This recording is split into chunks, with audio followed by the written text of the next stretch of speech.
Wir können halt zu Lützburg eigentlich genug erneuerbare Energie schaffen an allen Domänen für als Besoin zukünftig zu decken. Wenn wir glauben, dass wir weiterhin so Konsum betreiben können und so konsumieren können, wie wir es gerade tun, dann laufen wir einfach gegen die Wand, weil es geht einfach nicht mehr so weiter. Also wenn man möchte, dass sich etwas ändert, dann muss man sich natürlich auch anders verhalten. Enfim, são esses homens e mulheres que já estão provocando, na verdade, porque essa transformação já está acontecendo e que vão provocar a transformação do mundo para um mundo mais justo e solidário. Together, we can decrease our ecological footprint and brighten our future. Reducing our environmental impact can improve our entire quality of life. C'est arrêter d'attendre que le politique prenne des décisions, c'est le citoyen qui change les choses, mais pas pour lui tout seul, mais pour sa communauté. Transition Talks. Bonjour, je suis Yasmine et aujourd'hui, nous avons deux invités avec nous pour les Transition Talks.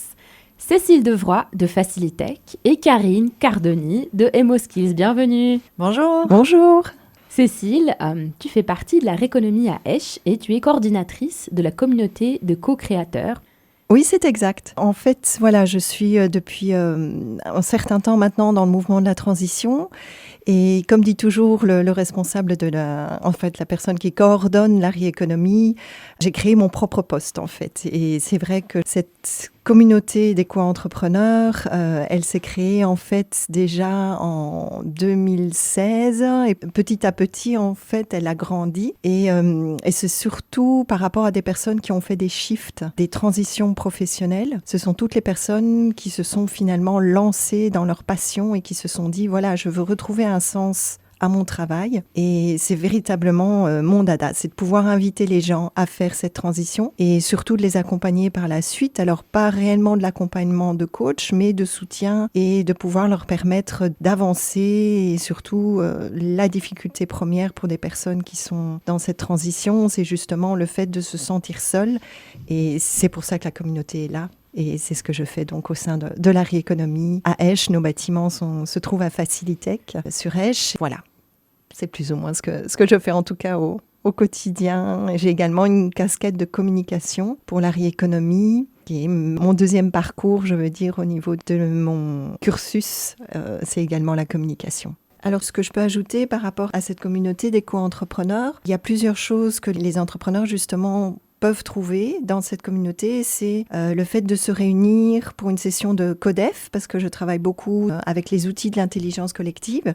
Le CODEF, c'est le co-développement, et là on réunit du coup plusieurs entrepreneurs autour d'un projet précis et d'un obstacle qu'un entrepreneur a. Et donc ce processus de CODEF va permettre à l'entrepreneur qui explique sa problématique d'avoir du soutien, d'avoir des regards extérieurs, et donc ça fait en général énormément avancer les choses et ça donne beaucoup d'énergie aussi aux entrepreneurs. Voilà, c'est ce qu'on peut retrouver au sein de notre communauté, plus également des événements qu'on organise, tels que celui qu'on a organisé pas l'année dernière, mais l'année d'avant. C'était le Conscious Entrepreneur Christmas Market. Et ça, c'était également un événement qui pouvait permettre aux gens d'avoir une visibilité pour leur projet au cours de cet événement-là et plein d'autres choses encore. Voilà, donc il ne faut pas hésiter à rejoindre notre communauté. Karine, tu es formatrice en compétences socio-émotionnelles et fondatrice de l'entreprise EmoSkills, qui propose des formations en lien avec le développement personnel et pour la communauté éducative. Et votre mission, c'est de créer des meilleures relations entre les enfants, les parents et les professionnels de l'enfance.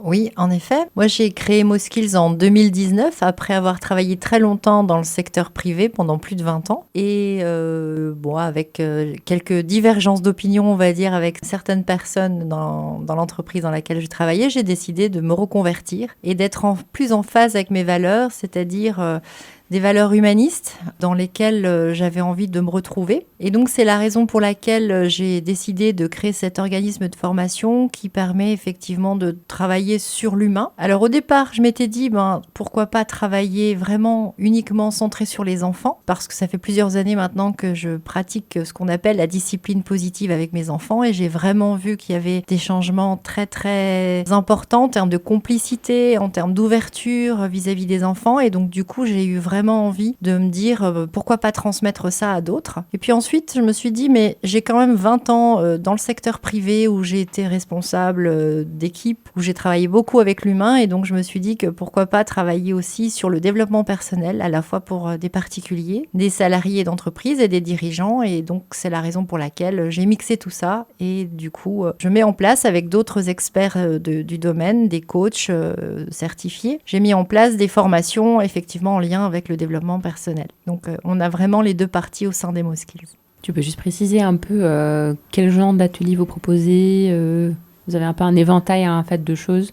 Oui, alors au niveau du développement personnel, on a donc de l'accompagnement. On fait également des bilans de compétences. Et donc les thématiques sur lesquelles on travaille, ce sont des thématiques en lien avec le stress, avec la timidité, avec la gestion du temps, la gestion des conflits, avec la prise de parole en public. Donc toutes des thématiques qui permettent effectivement à une personne de se sentir mieux dans ses baskets, de mieux interagir avec les autres et de se connecter à soi. Et pour la partie communauté éducative, donc là ce sont des formations qui sont dédiées aux enseignants, aux éducateurs, aux parents. Et on forme sur notamment la gestion du stress de l'enfant, sur le développement naturel du cerveau de l'enfant, sur la théorie de l'attachement, qui est une méthode très, très importante à connaître pour mieux comprendre les relations entre un enfant et un adulte, sur les différentes compétences d'un enfant au travers des intelligences multiples, sur le développement psychomoteur de l'enfant. Donc toutes des formations qui permettent vraiment d'avoir un éventail de compétences pour mieux interagir avec un petit.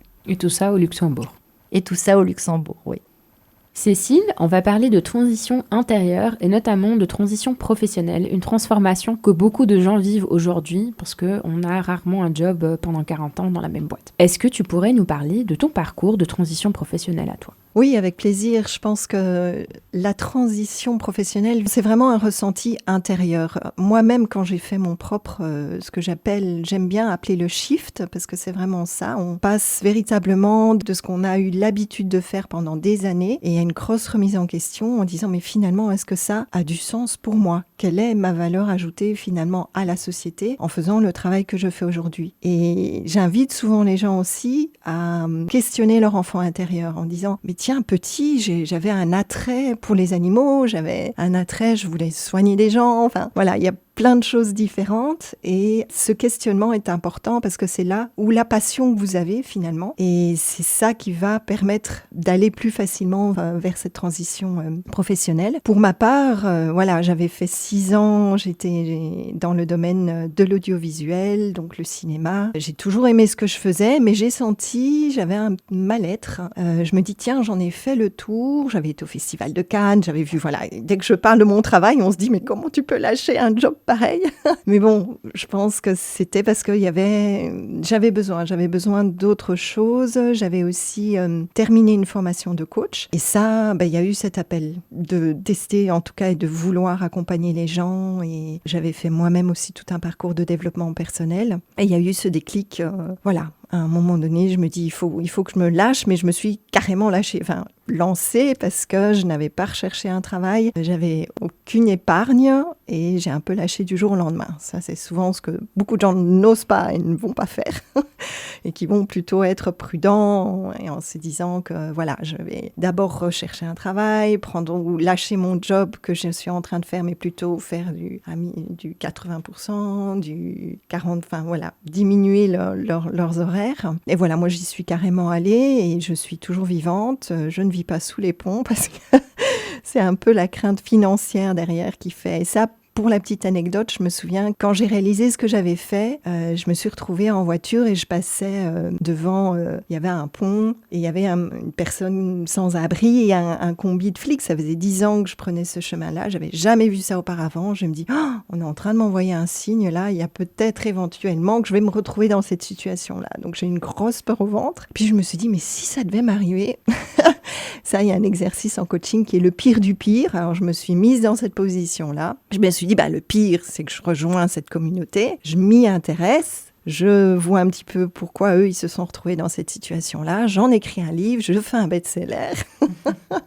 Voilà, j'étais tout à fait, du coup, décontractée, soulagée. Je me dis, voilà, on va voir ce qui va se passer par la suite. Et chemin faisant, j'ai pu faire cette expérience de coaching qui m'a amenée aussi à créer, je ne vais pas dire une communauté, mais j'ai lancé le Dare for Change, qui était justement, j'avais envie de crier un peu à tout le monde, mais là, il y a un éveil de conscience. C'est maintenant que vous pouvez changer. Et souvent, quand on fait un propre shift, on croise, mais ça, je crois que c'était quasi tous les jours, je croisais quelqu'un qui en avait fait un. Et c'était flagrant, c'était je viens du domaine bancaire, je deviens thérapeute, prof de yoga, enfin voilà, je change complètement de domaine. Et au fur et à mesure que j'entendais et je rencontrais des personnes qui avaient fait ça, je me dis mais c'est dingue parce que ce sont les secteurs pour lesquels les gens shiftent. C'est soit l'environnement, la créativité, le développement personnel ou les soins énergétiques. Et là, j'ai eu cette chance de pouvoir donner un TEDx à Luxembourg en 2013 et j'ai pu donner cette vision que j'avais un petit peu de l'économie. Pour moi, aujourd'hui, si tout le monde s'écoutait et qu'il y avait cette transition qui se faisait, il n'y aurait plus de corporate. Vraiment, sincèrement, je suis vraiment très persuadée de ça.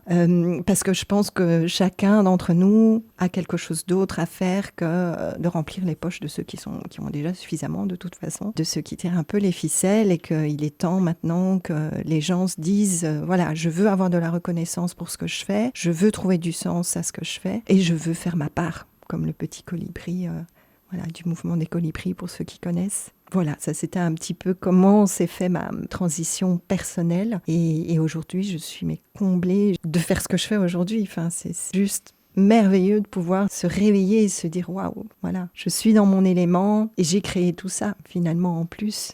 Et ce qui me donne encore plus d'entrain, c'est de voir qu'il y a de plus en plus de gens qui prennent conscience de ça. Donc surtout, rejoignez-nous.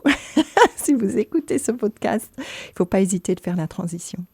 Donc pour toi, la raison pour laquelle tout le monde n'est pas finalement en train de faire vraiment ce qu'il ou elle a envie de faire, c'est parce que y a le risque financier et on n'est pas forcément dans une société où on pousse les gens à faire quelque chose pour qu'ils se réalisent complètement, qu'on n'a pas forcément assez de soutien ou des cobies ou des communautés d'éco-entrepreneurs comme tu as.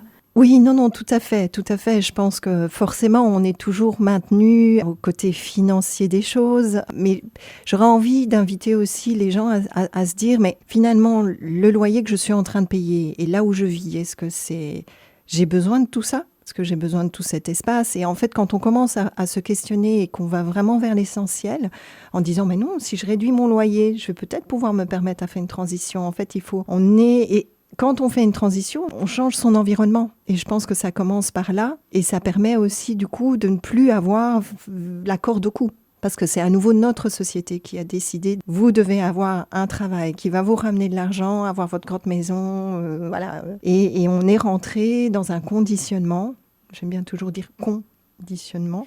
Parce que, voilà, à force d'être endormi et de suivre un mouvement, je donne toujours l'exemple de la roue de l'hamster, qui fait que les gens sont dans un tel rythme qu'ils ne réalisent même pas qu'ils sont un peu endormis, si je puis dire. Et c'est pour ça que je parlais tout à l'heure d'éveil de conscience. Quand j'avais fait le Dare for Change, j'avais envie de dire, mais réveillez-vous, enfin, c'est maintenant le changement. Et donc, en effet, par rapport à la question, il y a aussi, pas uniquement l'argent, il y a aussi la légitimité. Ça, c'est vraiment, vraiment quelque chose que les gens, mais qui je suis pour prétendre à faire ça, à être mon propre chef et gagner de l'argent ou demander de l'argent. Moi, ça a été ma première difficulté. C'était quand j'ai commencé à coacher, je me dis, oh, voilà, moi, j'ai passé 1h30, 2 heures avec cette personne-là. J'avais beaucoup de difficultés, du coup, à estimer combien je peux demander. Alors, évidemment, souvent, on regarde ce qu'il y a sur le marché et ce qui se fait, mais il faut une certaine confiance aussi et de se dire, oui, je vaux ça et je peux demander autant.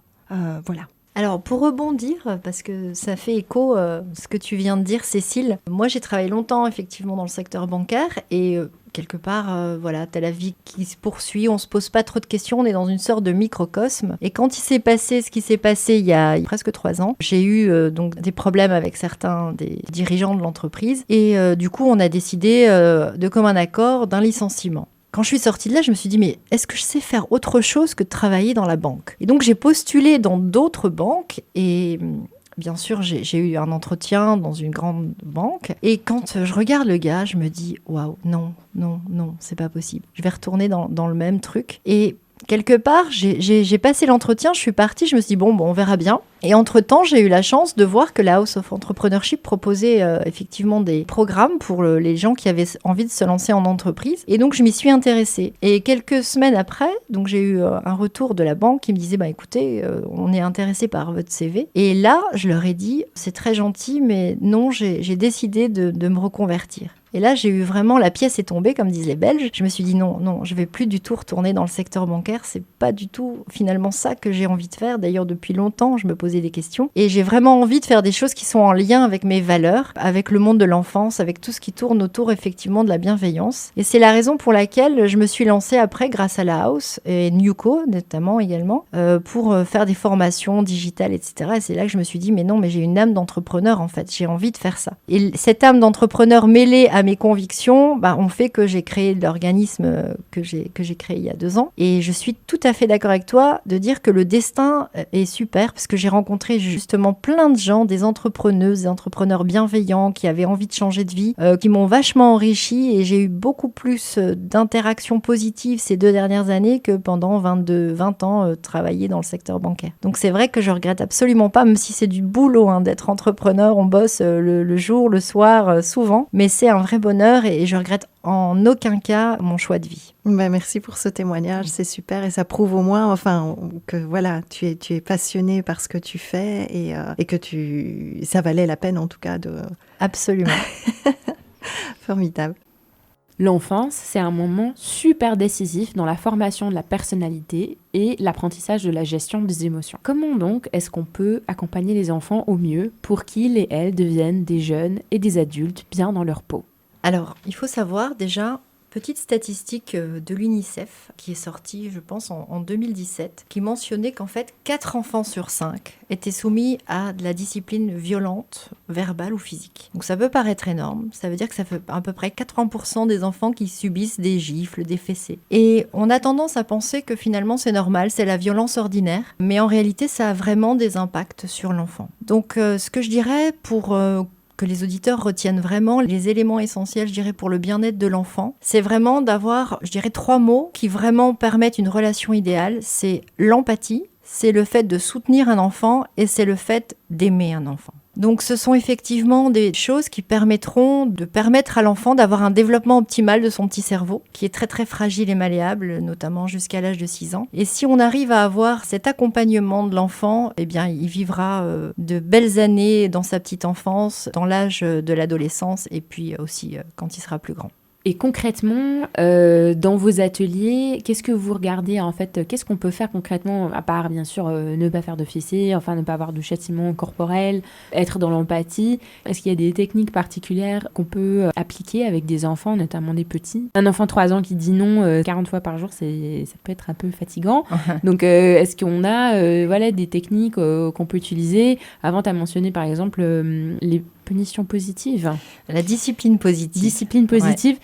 Voilà, est-ce qu'il y a des choses qu'on peut faire de manière très concrète pour accompagner ces enfants, pour qu'ils soient connectés avec leurs émotions, mais qu'en même temps, ils n'en soient pas submergés ? Ouais. Alors, jusqu'à l'âge de 6 ans, il faut savoir que les enfants ne savent pas réguler leurs émotions. Donc souvent, les parents pensent que quand un enfant se roule par terre, qui crie, qui tape, ce sont des enfants méchants ou capricieux. Et en réalité, c'est pas du tout ça. C'est juste qu'il y a un besoin de l'enfant qui n'est pas assouvi. Et donc, c'est vrai que c'est compliqué parce que quand ils sont tout petits, ils n'arrivent pas à exprimer les choses. Donc, ce qu'il faut surtout avoir en tête, c'est que quand un petit a des émotions, en fait, dans son petit cerveau, ce sont des tempêtes émotionnelles. Donc, ce que nous, on vit et qu'on arrive à réguler en se disant « bon, j'ai peur, mais bon, ça va », et on arrive à prendre du recul, un enfant est en incapacité de le faire jusqu'à 6 ans. Donc, il faut l'accompagner dans ses émotions, il faut accueillir l'émotion. Il faut surtout pas mettre un couvercle dessus en disant « mais c'est pas grave, t'inquiète pas, machin ». C'est très frustrant. Ce qu'il faut faire, c'est justement essayer d'accueillir l'émotion de l'enfant. Par exemple, si un enfant tombe,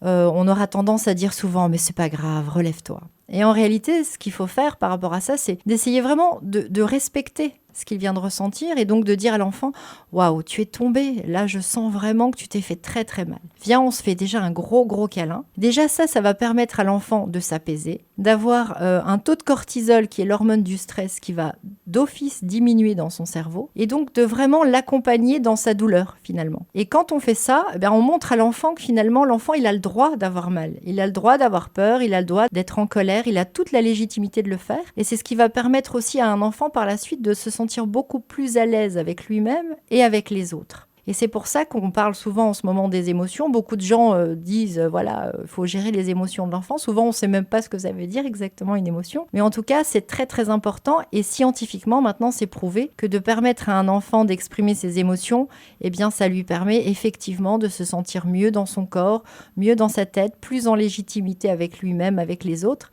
Et donc, de finalement avoir une vie beaucoup plus épanouie. Et pour les tout petits, ils ont quand même déjà des émotions tout petits, 6 mois, 1 an, ils sourient, ils disent des petits mots comme ça. Avant la formation du langage, il y a des techniques pour essayer de les aider en fait à s'exprimer, mais exprimer leurs émotions pour éviter la frustration sans les mots. Alors quand ils sont tout petits, effectivement, ce qui est très important, c'est le regard. C'est le sourire, c'est la bienveillance, parce qu'un enfant est une éponge. Et donc, il va ressentir, d'ailleurs, on le sait, quand nous, on est fatigué, etc., un enfant, il amplifie, en fait, ce stress qu'on a en étant beaucoup plus agité. Donc, l'idée, vraiment, quand ils sont tout petits, c'est d'avoir des regards bienveillants, des sourires, parce qu'il y a l'effet miroir, et donc l'enfant ressent absolument tout ça. Et donc les émotions, quand les enfants sont tout petits, ça se transmet notamment par justement ces regards bienveillants, ces sourires, le fait qu'on puisse réconforter un enfant en le prenant dans ses bras. Et ça va vraiment jouer sur le développement neuronal de l'enfant. Cécile, la question, comment est-ce qu'on en arrive finalement à une transition professionnelle, s'il y a un peu des étapes, et comment est-ce qu'on peut faire pour qu'elle soit réussie ou que ça se passe au mieux? Merci pour la question. En fait, comme je le disais un petit peu tout à l'heure, cette transition professionnelle, moi j'ai envie de le dire que c'est un appel intérieur. C'est vraiment une voix qui est là en train de dire « mais je ne peux plus continuer comme ça ». Il y a plusieurs choses. De la plupart des personnes que j'ai pu rencontrer qui se sont retrouvées à faire un shift, c'est soit burn-out.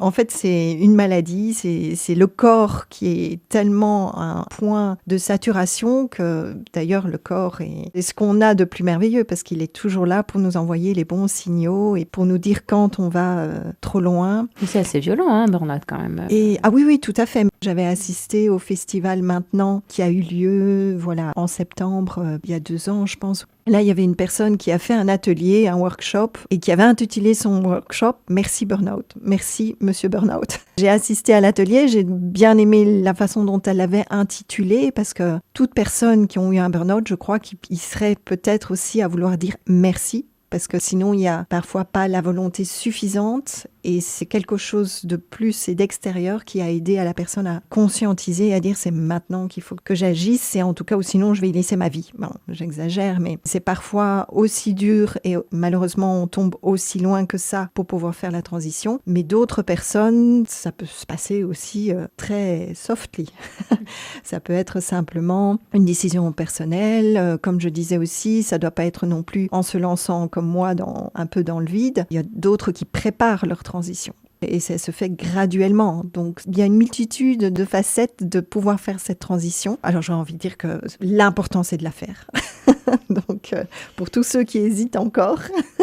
Mais c'est vrai que tu as raison, Cécile. Je crois qu'il faut quand même un déclic, quel qu'il soit. Que ce soit un licenciement, quelqu'un qui fait un burn-out, quelqu'un qui n'en peut plus. Et souvent, ce sont effectivement ces déclics-là qui vont faire que... Parce que les gens sont dans un espèce de confort, surtout à Luxembourg, financier, etc. Et c'est très difficile de sortir de là et de se dire « mais qu'est-ce que je suis capable de faire d'autre ?» Donc effectivement, je pense que malheureusement, il faut parfois en arriver à avoir un problème de santé, potentiellement, pour se dire non, là, c'est plus possible, je dois faire autre chose, en effet. Il y a problème de santé ou même de l'harcèlement. Et en fait, il y a ce stade, ce confort qui peut être finalement un mal-être. Et les gens n'en se rendent même pas compte. Ils se disent, voilà, j'ai ce que je reçois. Moi-même, je suis passée par la petite expérience dans le bancaire et même une autre expérience dans une autre banque, institution, en fait. Et quand je voyais le travail qui nous était donné de faire, mais j'étais décomposée. Je me dis, mais comment est-ce qu'on peut aimer faire ça. Et pour moi, il n'y avait pas de passion, c'était simplement une routine et on fait parce que je reçois quelque chose à la fin du mois. Et je trouve ça tellement triste. Alors tu parlais, Yasmine, de transition réussie. Alors j'aime bien le terme parce que qu'est-ce que la réussite finalement? Parce que pour moi, je n'utiliserais pas ce mot-là, je dirais simplement, j'ai envie de parler d'expérience. J'ai envie aussi de dire aux gens, mais essayez, parce que si vous n'essayez pas, vous ne saurez jamais. Le jour où j'ai dû annoncer à ma chef, quand j'ai fait mon fameux shift en 2011, j'étais pétrifiée parce que j'ai dit, je vais le faire. Il y a un livre qui m'a beaucoup aidée, c'était La prophétie des Andes de James Redfield. Et dans le livre, il y avait exactement aussi une personne qui allait faire le shift. Et donc, moi, je vois beaucoup de signes, je crois beaucoup aux synchronicités, tout ça. Je me suis dit, Cécile, là, maintenant, il faut vraiment que tu le fasses. Et il y a une personne qui m'a dit, c'était en soirée, au coin d'un bar, et puis il me dit, « If you never, never go, you will never, never know. » Et j'ai dit, mais j'ai envie de savoir ce que ma vie peut être autre que ce que je suis en train de vivre là maintenant. Et ça m'a donné un kick et je me suis dit, mais voilà, demain je l'annonce que je pars. Autant j'ai été en amour avec ce travail que j'ai fait dans le cinéma, autant je suis pleinement heureuse de ce que je suis en train de faire aujourd'hui. Je pense tout simplement, si on veut parler de réussite, c'est à partir du moment, la réussite, c'est à partir du moment où on s'écoute.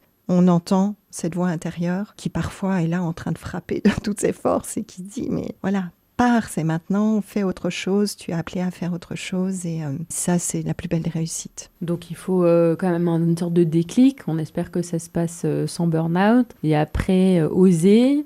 Mais après, il y a aussi peut-être des formations, des gens avec qui on peut prendre contact, des communautés qui peuvent nous soutenir. Qu'est-ce qui fait que ça peut, voilà, je disais réussite, pas dans le sens réussite social professionnel, mais pour qu'on soit bien, parce que bien si sûr. j'entends, il me semble, parfois c'est pas facile, parce qu'on est un peu tout seul quand même. Quand on sort du grand chemin, on va dans un petit chemin, il y a moins de monde. Tout à fait, et c'est surtout aussi parce que je dis toujours, l'être humain n'est pas une île. On n'est pas fait pour être seul. Et donc, forcément, quand on se décide de se lancer seul, alors il faut savoir aussi que la plupart des entrepreneurs ne réussissent jamais seuls. J'ai suivi une formation sur l'effectuation. Si les auditeurs entendent ce mot-là, regardez, ça vaut la peine, ça va vous donner encore plus envie de faire votre shift, parce que c'est l'entrepreneuriat pour tous. Parce qu'il y a des gens qui peuvent s'imaginer, non, moi, j'ai pas du tout l'âme d'un entrepreneur, ou j'ai pas du tout l'énergie, la force pour pouvoir faire ça. L'effectuation va vous permettre d'être beaucoup plus à accueillir ce qui va se passer au moment où vous décidez, vous passez à l'action. Parce que quand vous allez dans une bonne direction, c'est là que vous avez des multitudes de rencontres complètement inouïes ou des choses qui vous mènent droit sur le chemin de là où vous auriez dû aller il y a longtemps. Et ça, aujourd'hui, ce qui est très chouette par rapport au fait de se lancer à notre époque, c'est qu'il y a de plus en plus de structures pour soutenir, pour vous aider. La Cobiz, par exemple, qui est au sein de la Rééconomie, c'est une coopérative donc écouveuse d'entrepreneurs. Et ça, c'est également de pouvoir être toutes des entrepreneurs ensemble pour s'entraider, pour être accompagnés. Souvent, un entrepreneur, c'est vrai qu'il doit avoir 5 jobs, enfin, il doit connaître 5 métiers parce qu'il faut être comptable, faire sa propre com, il faut, l'administration et tout. Je sais qu'une entrepreneuse un jour me disait, moi, je suis passionnée par ce que je fais, mais je fais 80% de paperasse et de ci et de ça, et seulement je peux me dédier 20% sur le cœur de mon projet. Et la Cobiz permet au contraire d'avoir tous ces services-là et qui permettent du coup à l'entrepreneur de se concentrer réellement sur le cœur de son projet. Donc toute cette aide, plus la communauté d'éco-entrepreneurs dont je parlais tout à l'heure, ça ne peut que vous donner envie finalement de vous lancer vous aussi. Karine, chez Emoskills, vous travaillez beaucoup sur les émotions et l'intelligence émotionnelle. Est-ce que tu pourrais commencer par expliquer, c'est quoi une émotion finalement ? C'est vrai que c'est assez intéressant parce que quand je fais les formations et que les gens parlent des émotions, et je leur dis toujours, mais c'est quoi une émotion ? Et là, c'est silence. Les gens savent pas vraiment dire ce que c'est qu'une émotion. En fait, c'est assez simple. Une émotion, ça vient du latin motere, qui veut dire se mouvoir, et le et, c'est vers l'extérieur. Donc, une émotion, il faut savoir, c'est ni bien ni mal. On a des émotions qui sont les émotions principales comme la colère, la tristesse, la peur et la joie. Et vous voyez que là-dedans, on a quand même pas mal d'émotions défavorables. Il y en a 3 sur 4, c'est quand même des émotions défavorables.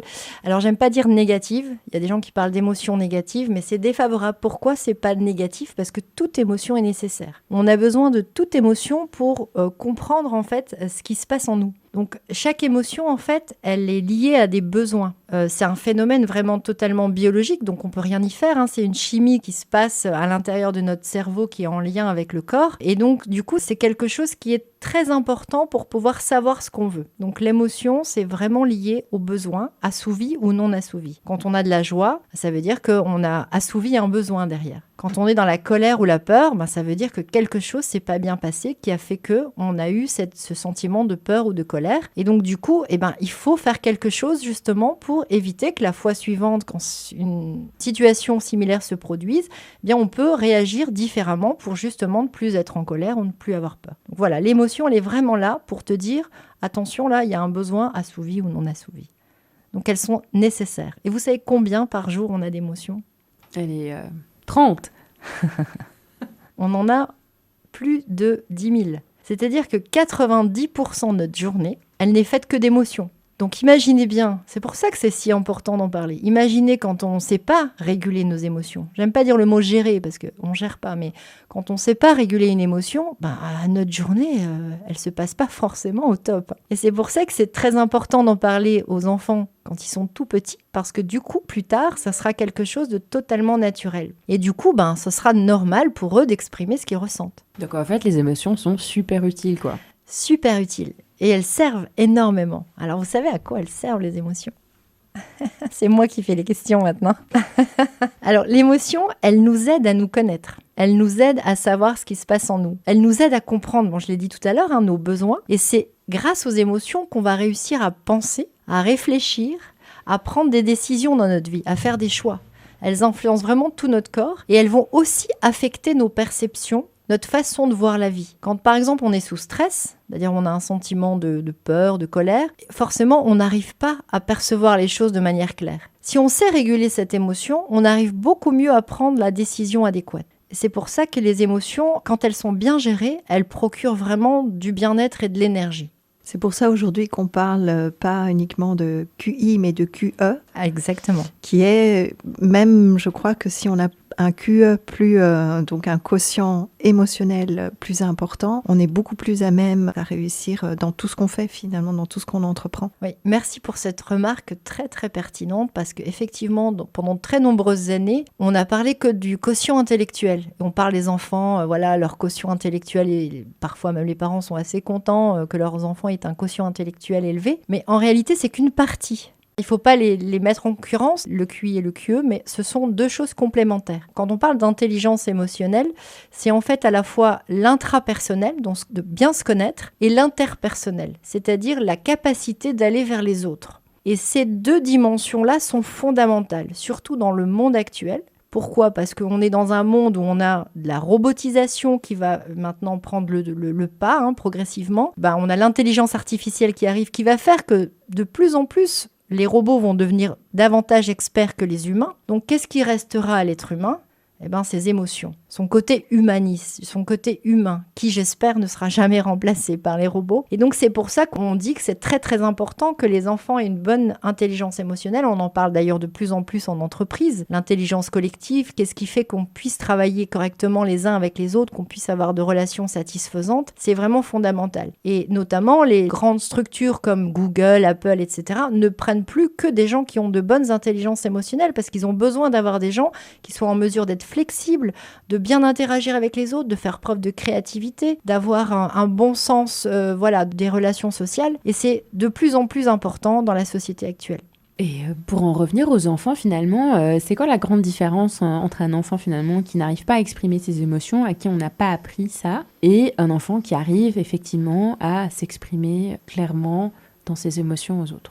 Alors, la difficulté va être que l'enfant à qui on n'a pas permis d'exprimer les émotions va être un enfant qui va considérer finalement qu'il n'a pas le droit d'avoir d'émotions. C'est quand même une majorité d'adultes, on a souvent du mal à dire, même à recevoir un compliment. C'est pas quelque chose de naturel parce qu'on n'a pas été habitué. Et donc, un enfant à qui on a permis d'exprimer les émotions va être un enfant qui va être beaucoup plus à l'aise avec ses ressentis. Donc, il va être beaucoup plus connecté à lui-même, à ce qu'il veut, à savoir faire des choix, à savoir dire non aussi, tout en étant constructif, évidemment. On est ici dans le côté constructif, mais en tout cas à être relié à lui et donc du coup à bien pouvoir interagir avec les autres en étant quelque part une personne qui va être source d'inspiration parce qu'il aura la facilité à pouvoir interagir et donc du coup ce sera le petit leader de demain qui aura facile à pouvoir amener à lui les autres personnes et fédérer donc en quelque sorte autour d'une idée par exemple. Des enfants qui n'expriment pas les émotions convenablement, eh bien ça va être des enfants un peu plus renfermés,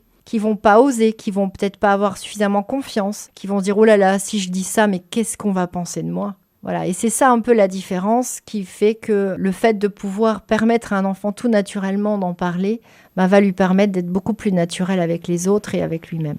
J'aimerais rebondir parce que c'est vrai que tu parlais de leader. Voilà, moi je suis maman d'une petite puce de 3 ans. Elle est déjà un petit peu leaduse, je crois, dans l'âme.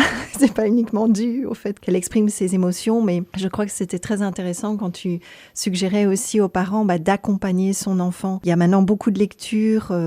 Moi j'ai acheté toute la série des Gastons où il y a toutes les émotions qui sont expliquées, plus des petits exercices même de sophrologie pour vraiment les tout petits. Donc je trouve ça extraordinaire qu'il y a autant d'outils.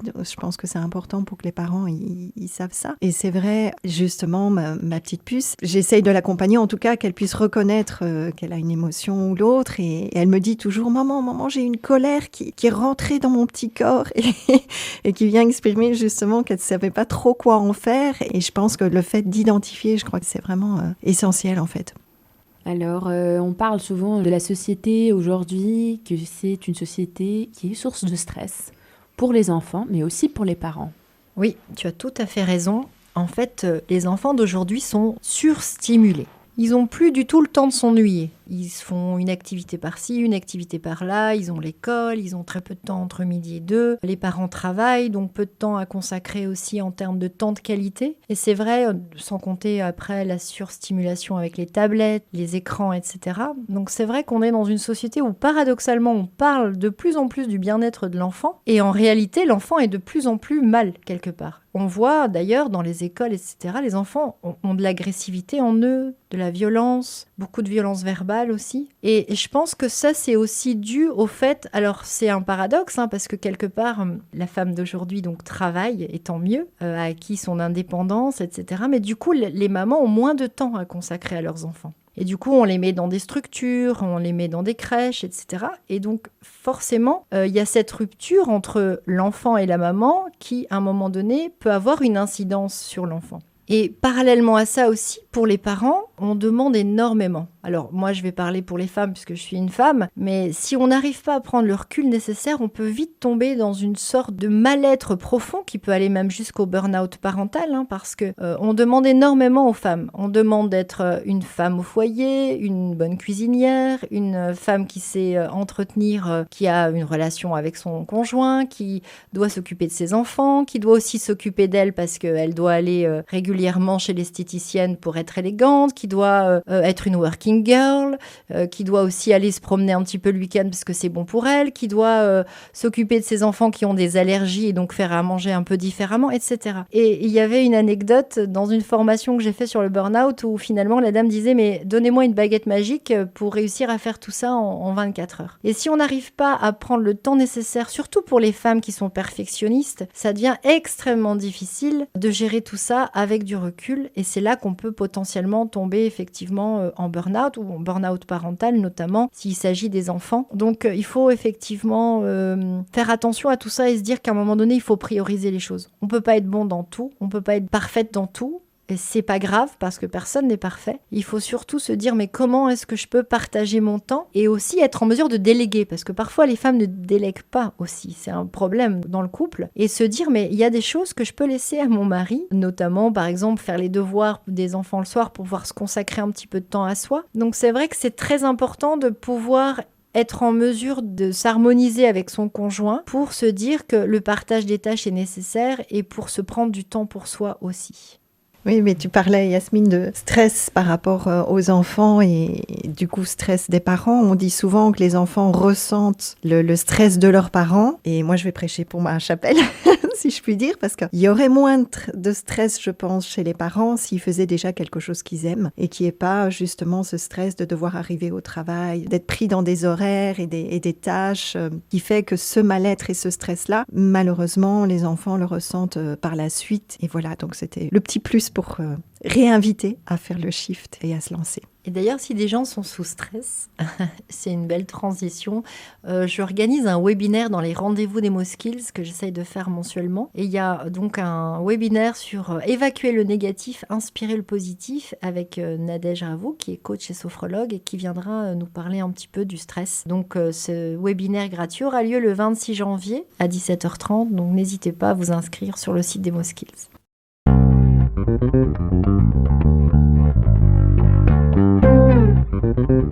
C'était les Transition Talks de janvier, animés par Yasmine Labidi, avec Cécile Devroy de Facilitech et Karine Cardoni de EmoSkills comme invités. Le podcast est produit par Gorar Sharayan dans les studios de Radio Ara, par l'ASBL Transition Minette, en collaboration avec le CEL.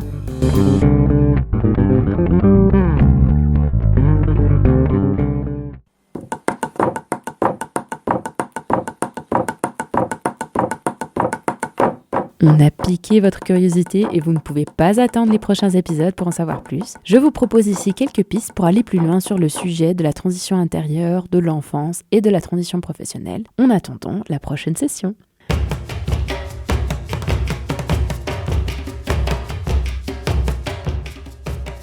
Un podcast de Laura Malina Seiler qui s'appelle Happy, Holy and Confident. Un livre de Stéphanie Stahl, Connaître, aimer et guérir son enfant intérieur. Le titre original est en allemand Das Kind in dir muss Heimat finden, der Schlüssel zur Lösung fast aller Probleme. Encore un livre qui parle notamment de la théorie de l'attachement, J'ai mal à ma mère de Michel Lemay. Et puis un film, Finding Joe, un documentaire par le réalisateur Patrick Takaya Solomon. Vous trouvez toutes les références sur le site de Radio Ara.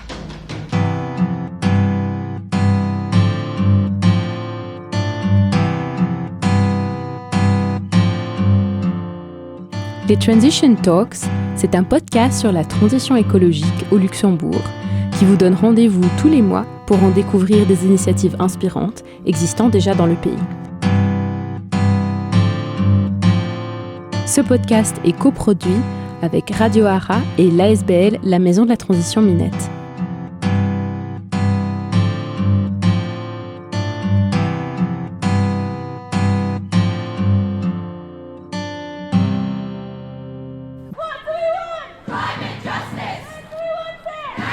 Wir können halt zu Lützburg eigentlich genug erneuerbaren Energie schaffen an allen Domänen für als Business zukünftig zu decken.